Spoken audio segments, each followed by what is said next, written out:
നമുക്ക് പ്രാർത്ഥിക്കാം. വചനമായ ദൈവമേ, അവിടുത്തെ വചനം ഗ്രഹിപ്പാനും അനുസരിപ്പാനും അതിൽ ജീവിതത്തിൻ്റെ അർത്ഥവും പൊരുളും കണ്ടെത്തുവാനും ഞങ്ങൾക്ക് കൃപ ചെയ്യണമേ. വിശുദ്ധ മത്തായിയുടെ സുവിശേഷം 11-ാം അധ്യായം 15-ാമത്തെ വാക്യം. കേൾപ്പാൻ ചെവിയുള്ളവൻ കേൾക്കട്ടെ. ഇത് കർത്താവായ യേശു ക്രിസ്തു പറഞ്ഞ ഒരു വാക്കാണ്.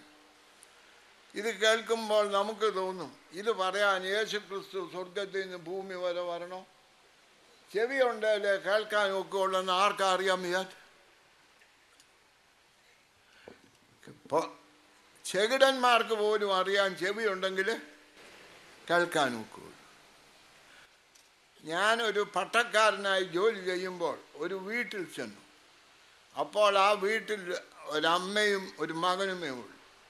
ആ അമ്മ എന്നോട് പറഞ്ഞു, അച്ഛാ, ഇവനൊരു വലിയ വിഷമനാണ്, ഒരു വക പറഞ്ഞാൽ കേൾക്കുകയില്ല, വളരും തോറും അത് കൂടിക്കൂടി വരിക. ഞാൻ പറഞ്ഞു, പേടിക്കണ്ട, ഇപ്പോൾ തിരുവനന്തപുരത്തെ മെഡിക്കൽ കോളേജിൽ ENT എന്ന് പറയുന്നൊരു ഡിപ്പാർട്ട്മെൻറ്റുണ്ട്, ചെവി, തൊണ്ട, മൂക്ക് ഇവിടെ ചികിത്സിക്കുന്നത്. നമുക്ക് അവനെ അവിടെ കൊണ്ടുപോയി ചികിത്സിച്ച് സൗഖ്യമാക്കാമെന്ന്. ഉടനെ അവർ പറഞ്ഞു, അച്ഛനെല്ലാം ഒന്ന് മനസ്സിലാക്കാൻ കഴിവില്ലേ? ഞാൻ ചോദിച്ചാൽ തന്നെ അങ്ങനെ പറഞ്ഞു, അച്ഛാ, സുഖക്കേണ്ട കാര്യമല്ല ഞാൻ പറഞ്ഞത്, അവൻ പറഞ്ഞാൽ കേൾക്കരുതെന്ന് പറഞ്ഞാൽ അനുസരണമില്ലെന്ന് അച്ഛാ ഞാൻ പറഞ്ഞതെന്ന് പറഞ്ഞു. അപ്പോൾ എനിക്ക് 3 കാര്യങ്ങൾ മനസ്സിലായി. ഞാൻ ദൈവശാസ്ത്രം, തിയോളജിയിൽ പഠിച്ചതിൽ കൂടുതൽ എൻ്റെ ജനങ്ങളിൽ നിന്നും സമൂഹത്തിൽ നിന്നുമാണ് പഠിച്ചത്.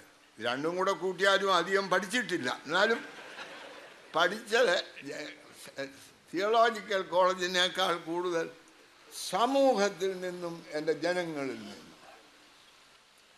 ഒന്ന്, കേൾക്കുക എന്ന് പറഞ്ഞാൽ എന്നാണ്? ശബ്ദം ചെവിയിലടിക്കുന്നതല്ല കേൾക്കുക.